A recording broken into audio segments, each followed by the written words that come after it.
when we got to Hong Kong Airport, it's hard to keep reminding yourself that what you're looking at didn't exist. And I don't mean like the airport, the infrastructure, the runways, the tower didn't exist.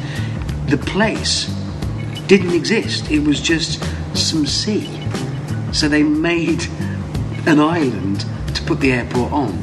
So when you're standing there on the tarmac of the airport itself, you're thinking not only could you not land an aircraft because there wasn't a runway here, there was nothing.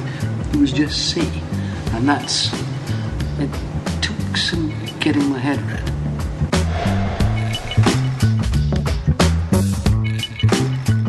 The most striking feature about Wembley, I guess, is that famous arch. That's what it was designed to be. They wanted immediately something that was iconic, and you can see it from 13 miles away. So it's an enormous thing. Obviously, something so enormous, capable of supporting that roof, had to be made and then lifted up into place. And we found a fascinating connection with the machines they used to do that. You couldn't just use a crane. They used something called strand jacks, which are incredibly powerful machines, and that essentially could pull the thing upright.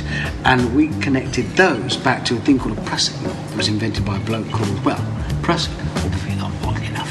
And it's a safety knot that they use for moving up ropes. So essentially what you have is a rope hanging off a, say, cliff face, and you have two other bits of rope with special knots on them that you move one up, and then you move the other up, and then you move the other up, and then you move up with them. And essentially, you rest on one and move that rope up, then you hang off this one and you move that rope up, then you rest on that one and you move that rope up. And that's exactly the same as the way the strand jacks work. So we made that connection. Unfortunately, in making that connection, I had to climb up a cliff face using pressing knots, which is not only hard work, it's also for somebody who, there's no point hiding it, isn't good with heights. It's quite terrifying. I had my eyes closed when I wasn't on camera, mostly.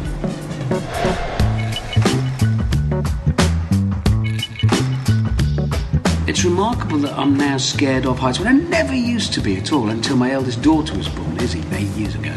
And from that moment, it was like a switch was thrown. From that moment on, I was scared of heights.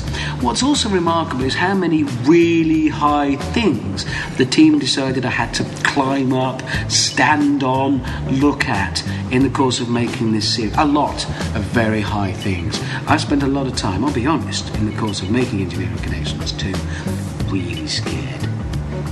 There's no point denying it. You'll see. At one point I climbed down from the Millau Bridge, which is 245 metres above the Tarn Valley, and the road deck is this huge hollow metal deck that I was walking along the inside of, and a French engineer threw open a hatch, there it is, and I looked down and there's a 245 metre drop to the valley floor below, and offset from the hole of the hatch is the top of one of the towers that I was supposed to stand on.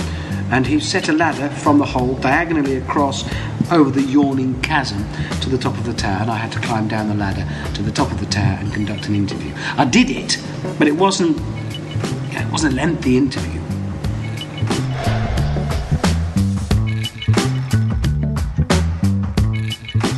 Some of the connections are really quite unexpected, which is good. And for instance, connecting Millau Bridge, the tallest road bridge in the world, to a gecko sliding down a frying pan, a cold one, in my kitchen at home. And the connection is Teflon, bear with me, it's because they had to slide the road deck out across the towers, for which they devised this astonishingly clever system of wedges and jacks. You'll see it on the programme. These wedges are lifting thousands of tons of road bridge. They have to move over one another, which means, if you've got any friction, they won't move. So you need a very slippery substance. That's where the Teflon comes in. PTFL, I think it's proper name. And it was invented by a bloke many years ago, and the important thing was, where you'll see it more often now, is on frying pans, non-stick ones. And so I wanted to demonstrate how slippery it really is by conducting the now, I suspect, internationally recognised gecko test. I demonstrated a gecko on a piece of glass. It could stick and sit there quite happily. I demonstrated the same gecko, mind, on an upturned frying pan. Couldn't stay there for a second.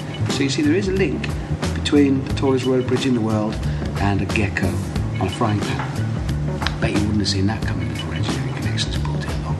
To be honest, neither did I.